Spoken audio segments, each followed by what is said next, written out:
G'day guys, welcome to the channel. Today I'm giving you a video on Breitling watches. I've had some hands-on with them. I've actually visited 3 different locations in the last week because I couldn't help myself. I tried on the Breitling Top Time, the Mustang watch, because that's the #1 pick for me at the moment, and I couldn't get it out of my head. So then I ended up trying other pieces as well. So look, this is the first experience I've had being in the market for a Breitling. I do like Breitling watches. I like any watch really. I don't give a fuck what brand it is, like Hublots, Zeniths, what's some real poison out there, Panerais especially. Like, I like all watches. It doesn't matter what it is, I like it. Shit, I have a Bulova Super Complecto as a beta that I wear on a day-to-day basis as well. So that's not everyone's cup of tea, but I like it. So, Breitling watches. I do admire and appreciate the aesthetic that Breitling watches are going for. They're more of like a rugged, sporty, field, aviation-themed watch. It's very reminiscent to Panerai. Like, it's like the opposite spectrum, where Panerai is focused on Navy shit, Breitling's focused on air shit. And obviously, they both do things in the respective spectrums, but the identity of Breitling is that, aviator, leather jacket, wearing the shades, biker, that type of stuff, right? And I like it, I'm all for it, right?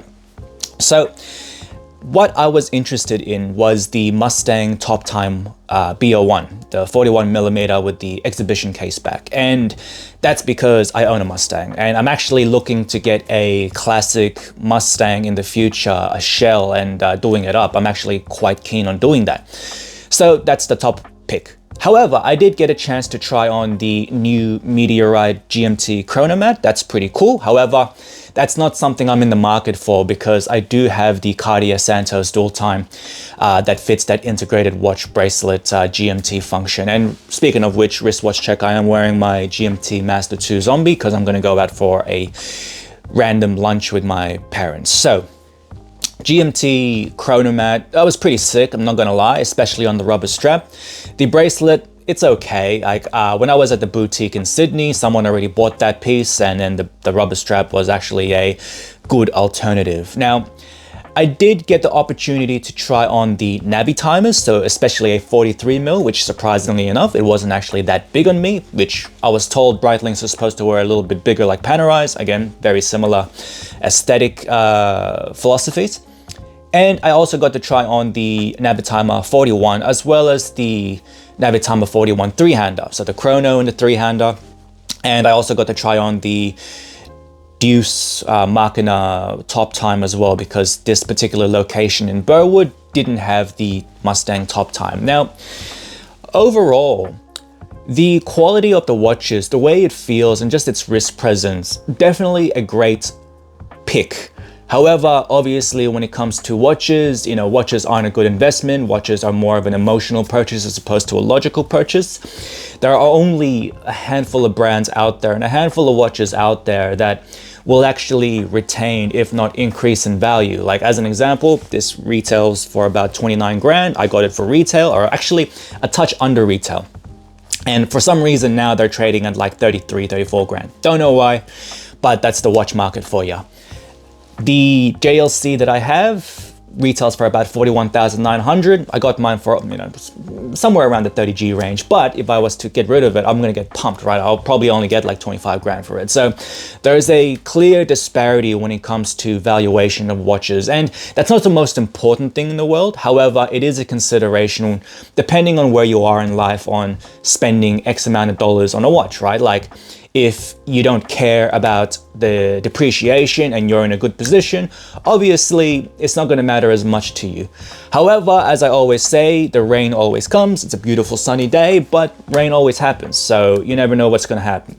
Breitling is one of those brands where you get it, you're going to get pumped. That's just the harsh truth and fact of it, right?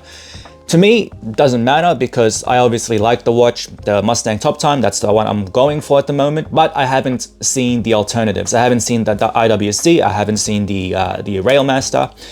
So I'm keeping my options open for the meantime. However, great pieces. The leather strap was really nice. It was borderline too big, the standard, but I'm actually in the process of bulking, so hopefully my wrist gets bigger, which it will, but we'll see. Strap was great. I even tried on the top time with the mesh. However, because the mesh bracelet, it does flare out. It's not a good pick for me on the top time. However, on the Super Ocean, it is a good pick for me. I don't have images of the Super Ocean, but the reason for that, what I found, was the lug to lug does determine the amount of flare that you're gonna get. The Super Ocean has a shorter lug to lug than the top time. The top time has about a 51, so it's 50.9 millimeter lug to lug. Hence why down the cuff, the flare on the mesh is gonna be a problem for me. So it's gonna be straight up leather strap in my end. Overall, look, I did enjoy my time over at Breitling. It did give me some clarity and comfort that the watches do fit me. And my wrist size is a bit weird. It's supposed to be 6.5 inches, but I lost a lot of weight recently, so it's sitting at that 2.3 inches at the moment. Sorry, 6.3 inches at the moment. So got to get those numbers back up. Great brand, great watches, price points as well. It's within that luxury range. When you compare the Navitimer with the Speedmaster, you're obviously not going to get as much value retention because it isn't as desired in the market. However, look, you buy what you like, and especially for me, the Mustang watch is what I want. If I was to get rid of that, I'm going to get destroyed because no one wants a Mustang watch unless you're a car enthusiast, a Breitling enthusiast, or you own a Mustang, right? My next video, I want to try out IWC. I want to see what their offerings is all about. And hopefully after that, I get onto the Railmaster hands-on, so to speak. But who knows, I might get a good deal from my boys over at the different Breitling authorized dealers. And if they give me a good offer, I'll just bite the bullet, buy it, and then move on, right? That's the video. I hope you guys enjoyed. Catch you on the next one. Take care. Bye, bye, bye, bye, bye.